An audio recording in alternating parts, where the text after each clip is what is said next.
blah. Age-wise, it could work. But Yeah. I don't know when, I don't know the year. I don't know if we got a year from when Garrett was taken, but it could work because we know 20 years has passed since 82. So I don't know when Garrett was taken. I don't know if that was pre-Charlotte death or post-Charlotte death. In my eyes, I think it's, I don't know when I think that is, actually. I don't know what makes I more don't know sense, honestly. I don't know what makes more sense either. But we know he's been bonking children off before that. I should say stop saying bonking. I should say stop saying killing, because bonking is a different kind of accusation, and I don't think William Afton would take kindly to that when he starts killing children, or he only kills children. Come on, he's incapacitating them because he incapacitated that kid for some reason. I'm like, why are you still killing him in the kitchen? We still don't know what that was about, because like I feel like that almost ties into the Garrett. I just say something bonked. I just say bonked off all the time. I need to just say he hit the kid on the head. He knocked him out. Could Garrett and that other kid that he like tried to take, that Charlotte inevitably saved, like failed experiments? I don't know. Like, were there others that he was trying to do? But then like why does Vanessa still have Garrett's trinket? Like that's the thing. Why is there a trinket? I feel like we're spinning. Box?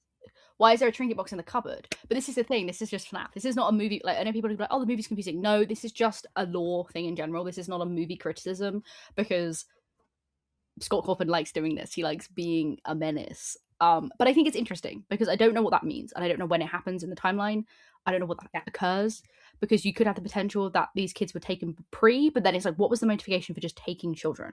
Because to me, if I was taking children, it would be because I'm trying to do something, because something has happened. So did Elizabeth crying child, although, presumably crying child needs to happen post Charlotte, so him already taking children out is a little bit confusing in that regard, because like he has this whole thing of like, I will put you back together, which is why he's all like, I will fix you kind of vibe about his son that gets munched. So that's kind of like the narrative that I'm like, is he trying to do that? Is that his like genius, like trying to cook, where he's like, I need to fix my child or fix my children if he had others?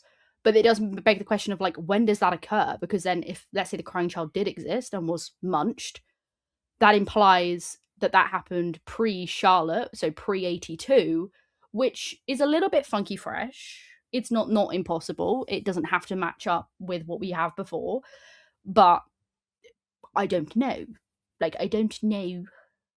Or did he just decide one day to just take children? Like, what was he trying to, like, what girl, because it's very, it is muddling, because I'm curious to see where it will go, because you have genuine kids who are missing, and then you have like your core group who have now like evaporated, but like obviously they were killed and they became, Freddy, Chica, whatever, Golden Freddy, who is still like existing because they haven't departed from their body, although obviously their soul is like separated from the actual like suit of the animatronic. So it's very interesting to see that. So maybe we'll just have a bit of like an Afton family road trip to like do some fun things. Also, what's more weird is I'm like, why was William Afton just like hanging out in the woods at a campsite to just take a child? Like, very strange. I do love that he was just kind of like on the prowl a little bit, just like being like, I found a child I can take. So like kind of don't know what his casing was for the children that he was just like, it seems like that seems very like erratic, and that seems a behavior psychologically that you do once you're comfortable with your pattern of behavior. Him doing it in the pizzeria feels very comfortable because it's his place of work. He's in his suit that he performs in, or like previously had performed in. So that feels very safe in the idea of like, I'm a mascot person, of course I'll be interacting with kids, but like going out into the wild and just taking children from their families is like very like behavior that serial killers and stuff possess way down the line. So it feels like that happened afterwards, if you're like psychologically speaking. But what does that mean? I don't know. I don't know. That's just a theory. A scar theory. I don't know what that means. I don't know what that means, guys. I just want to I just kind of want to see a child get their frontal lobe bitten off. I can't lie. I know that sounds horrible, but like, give us it. Give us it. Give me child violence. We'll get that with Sunrise on the Reaping. Don't worry.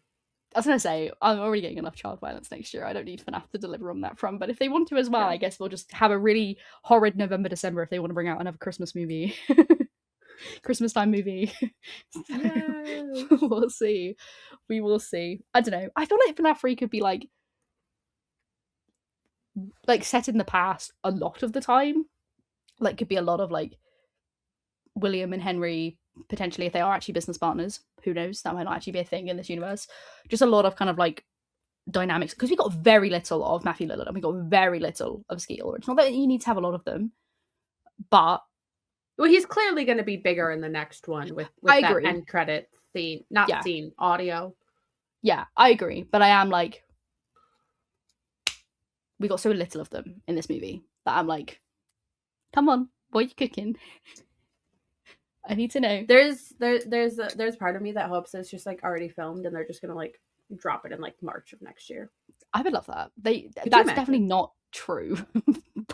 But what if it was? Also, one of my other favorite details from the movie was from the Chica, the toy Chica, when it's in that house at the end and the puppet was in it and the puppet breaks out and you see Chica's chest cavity and you can see that it can perfectly fit a child in. Amazing detail, disgusting detail, that nominal jump scare detail. Though, when the marionette face jumps out right there, oh my god. There were so many moments where I was like, this is going to be a jump scare. This is going to be a jump scare. I know it's going to be a jump scare. And it would still get me. But that one, dude, my soul left my body. That was so intense. It was gnarly. Yeah, the fact that it was just like sitting in there is crazy. But it also makes me think that it's perfectly puppet shaped as well. So very interesting to think about. But yeah, actually seeing like the internal chest cavity where like the children can like sit in. Disgusting. Truly. Not good. Don't like that. No, thank you. Anyways. Otherwise, fantastic movie. I enjoyed it. So good. 87 out of 87 bites. That is my ranking. 5 dead kids out of 5 dead kids. There's canonically more than that, but you know, it is what it is at this point. Also, can we just talk about the fact that Balloon Boy was like quite large in the movie? Like, what was he doing? Why was Balloon Boy like? Why was he kind of like starring in the show a little bit? I don't know, but I want to punch that little dude so bad. When its head got taken off, I cheered. Yes, as you should. Yeah, I was like, no, thank you. Yes, but so good. Can't wait for FNAF 3. I'm curious how many we're gonna get because like we're definitely at least getting a third. I don't know. Are they gonna keep going? I don't know. Well, if we like genuinely follow the games, we could get like 10. Like, I don't think we're getting that many, to be fair. I wonder how many Blumhouse do before they're like, okay, we've done this now. I don't know. Yeah, because the people kind of sit for it though. Like, I think there's also an element of like, as long as it gets good raking in the profit, that I think you kind of. I don't know though, because I think there's gonna reach a point where they can't narratively tell a good story anymore. Well, I think the movies will tell the action story, and that does end in the games as well. Like that does finish off, so I could see that kind of being like, I feel like the moral of the story at the end is like, to move past your trauma, we must work together and be like friends. We and are family all and FNAF. We are all Five Nights at Freddy's, like that kind of vibe. Guys, don't fight. We're all Five Nights at Freddy's. We're all friends here, gang. But I think that'll kind of be like the teaching.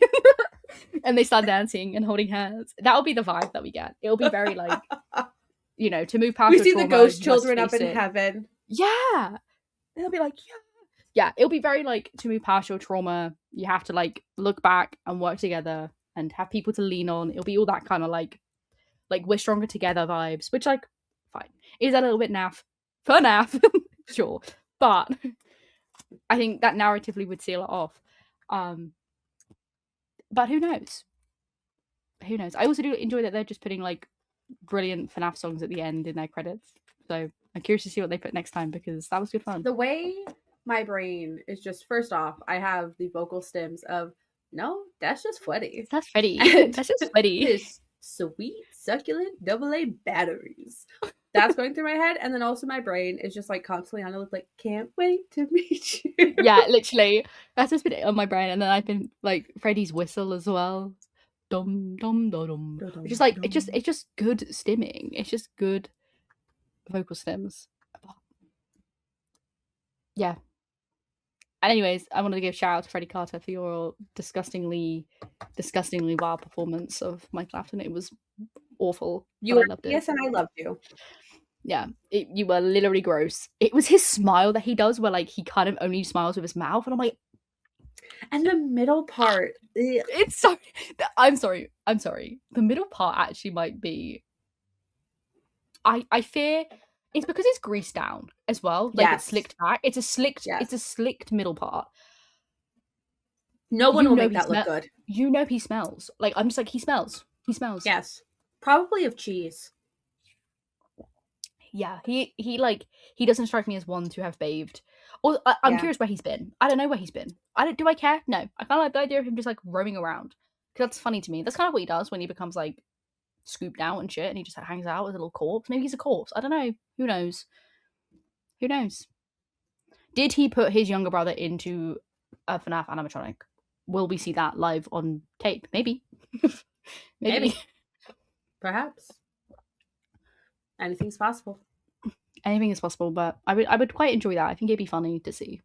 Not funny for the child, but funny for us.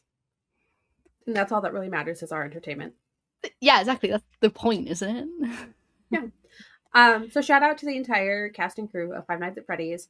If any of you are listening to this, Josh Hutcherson, McKenna Grace, Matthew Lillard, Skate Ulrich, if any of you would like to come on our podcast and chat, we will literally erase our entire schedules for you. Just putting that out there. Yeah, I will take Freddie Carter as well. I'll take off all the annual leave to facilitate that. Oh. Yeah, no, that'd be cool. Oh, like, just what if we could interview the cupcake? I would also take that. Could you imagine if we could interview one of the animatronics? I think I would pee myself. I don't know if I want to be near them. I wouldn't trust that. Yeah. I was thinking about this. I was like, if I was actually on set, I would actually like not want to be near the animatronics. I'm like, what if they do fail?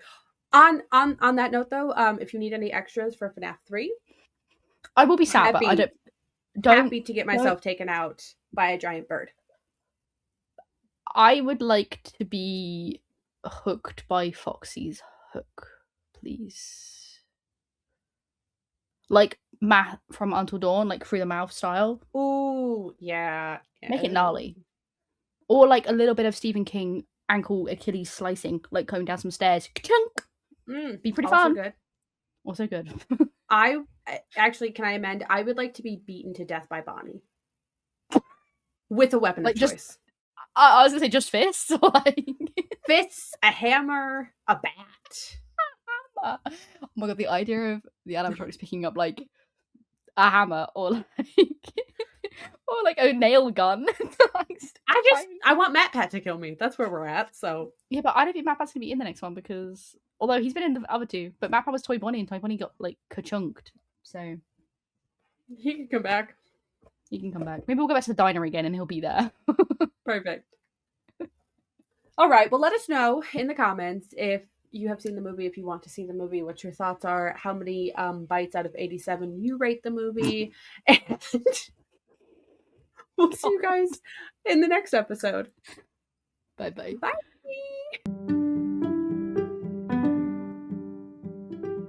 Thanks so much for listening. If you haven't already, make sure to subscribe so you never miss a new episode. To stay connected with us, then follow us on social media, which are linked in the description. I've been Emily. And I've been Scar. Tune in next time for the best cottagecore podcast for the cottage whores.